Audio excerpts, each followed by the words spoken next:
that was sure a lot of fun. We're sitting here with Jim and Mick. Thanks so much for joining us. Thank you. Appreciate it very much. Those were some great songs. Now, I just dubbed the group. I don't know if you really call yourselves James, Lacey-Baker and Friends, but for this show, that's who you became. That's who we were today, yeah. Yeah, yeah. So, James, you've been, can I call you Jim? Yeah, you can. Because I'll probably slip into it. That's okay. That's what everybody calls me. Yeah. So it's all so right. You're up to, I want to find out what you're up to. Yeah. Those songs were your own. Yes, yeah. And you've also been working with this woman. That's right. Carla Olson. Yeah. And you and Mick are both on this album. That's right. Yeah. Which we, in fact, reviewed on the last show very favorably. And so tell me a little bit about your music, Carla's. Okay, yeah. Well, Tell them about my music, too. Of course. that's right. This was the music, what everybody saw. That's basically where we're at right now. Rock and roll, And acoustic, electric, this.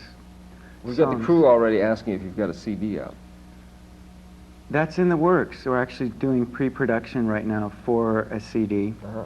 We're going to start recording probably in February. Good. With this lineup?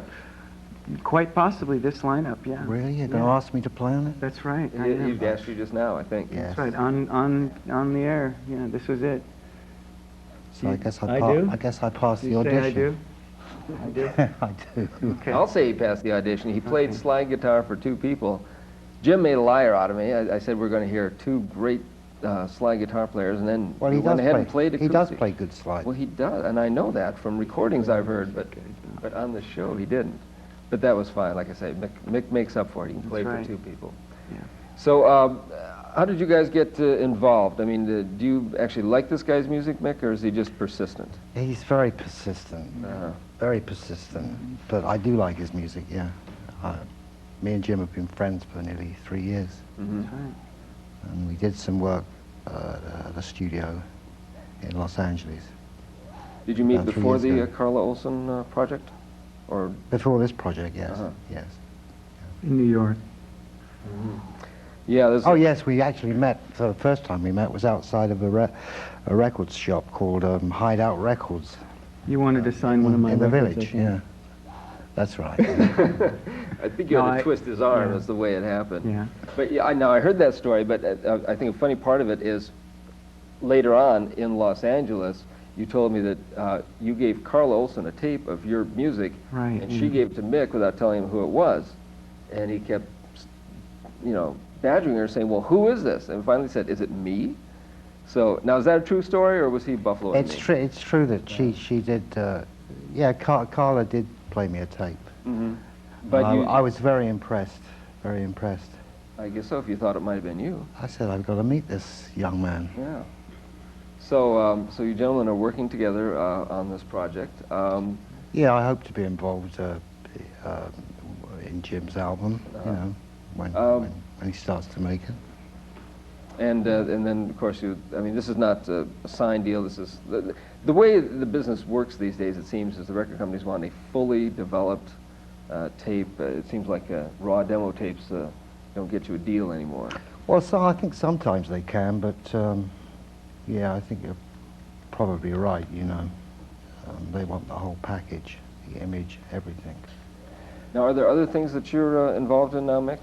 Well, I have a band in England that I tour with. I was touring in Europe this year, mostly sort of big outdoor jazz and blues festivals, and that's mostly what I do at the moment.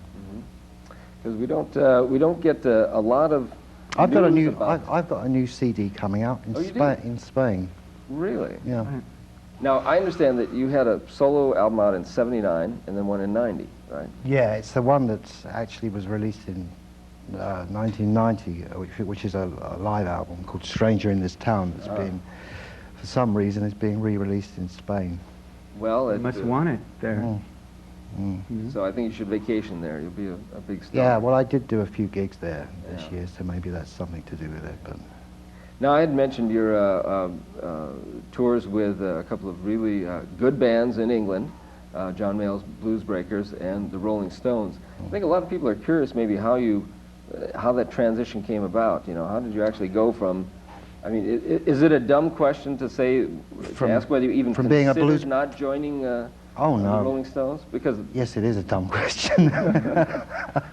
I was hoping Yeah. for some sort of lofty artistic Oh, no, reasoning that no, there's no lofty artistic reasoning behind my decision to join them at all. Mhm. I mean, one moment I was with John Mayall's Blues Breaks. In fact, I'd just gotten off a 8-week tour with John Mayall, and John had decided to reform the Blues Breakers, and he ended up getting a saxophone player, and it was a more jazz, sort of acoustic orientated type blues group. So he disbanded that particular lineup of the Blues Breakers, and So you were I'd been back in unemployed. London for a few weeks, and I got a call from Stone's office, and it was basically John Mayall that recommended me to them, Mhm. because apparently they'd been looking for, you know, a guitar player for some time Yeah. to take Brian's place. Yeah. Now, when you left, was that, I've never read anything about that, was that artistic differences? Well, no, no, I couldn't really summarize it as being just artistic differences, no. I mean, I guess I never really, even right from the beginning, I never really thought I would stay with the group forever. I mean, it was only I was with them for nearly 6 years. Which in the world of rock and roll is a pretty long gig. Well, it seemed like a long time then, yeah. Yeah. And now I would guess that period of your career with Mayall and the Stones has probably colored everything you've done since then. Has it ever prevented you from doing something, or is it just open doors? Is it, No, I don't think it's prevented me from doing anything. No, it's probably, as you say, open doors. so anybody gets the calls from the Some, Stones anyway. should probably say yes. Yeah, I think so. Yeah. Okay.